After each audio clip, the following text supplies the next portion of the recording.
I absolutely despise the false illusion that a dish meant to be cooked for an entire day can somehow taste the same when prepared in just 2 hours.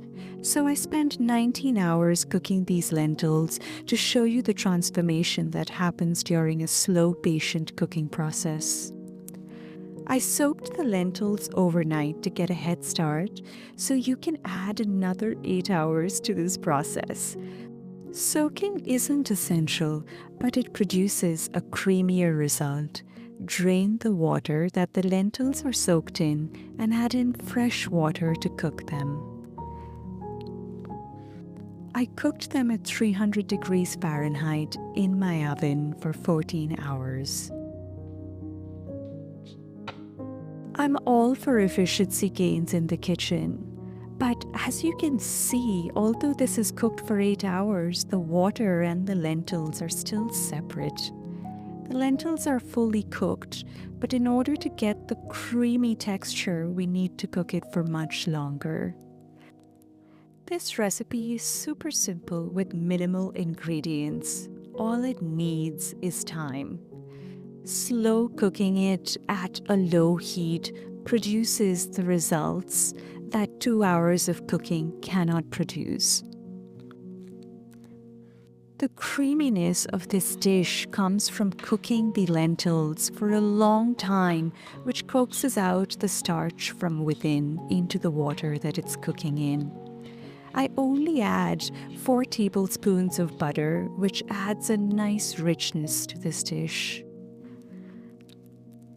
I'm breaking up some of these lentils to release the starch and make the sauce even creamier.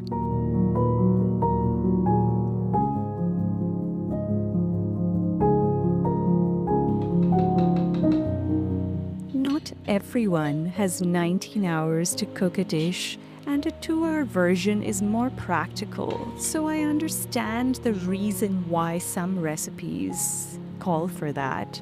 However, I think it undermines the effort that is required to achieve a certain result in the kitchen. Look at how creamy that is.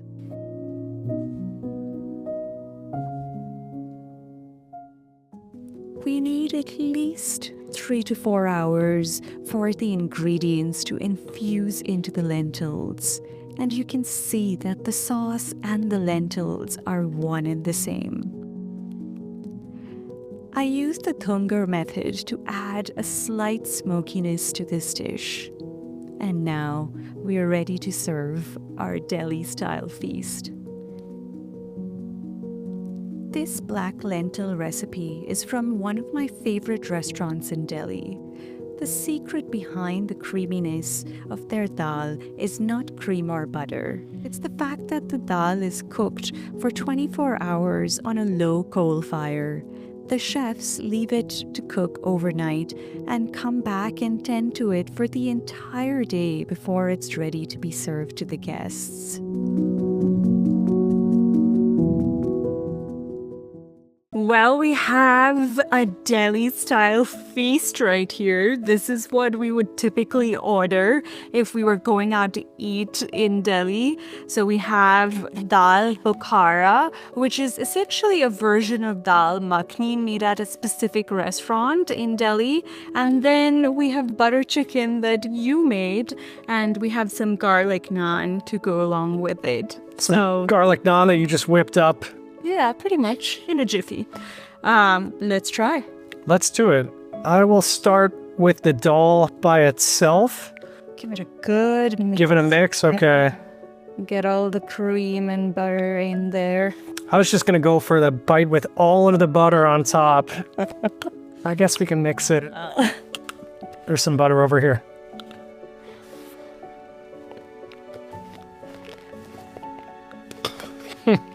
Yeah, that is incredible. Yeah, very well seasoned.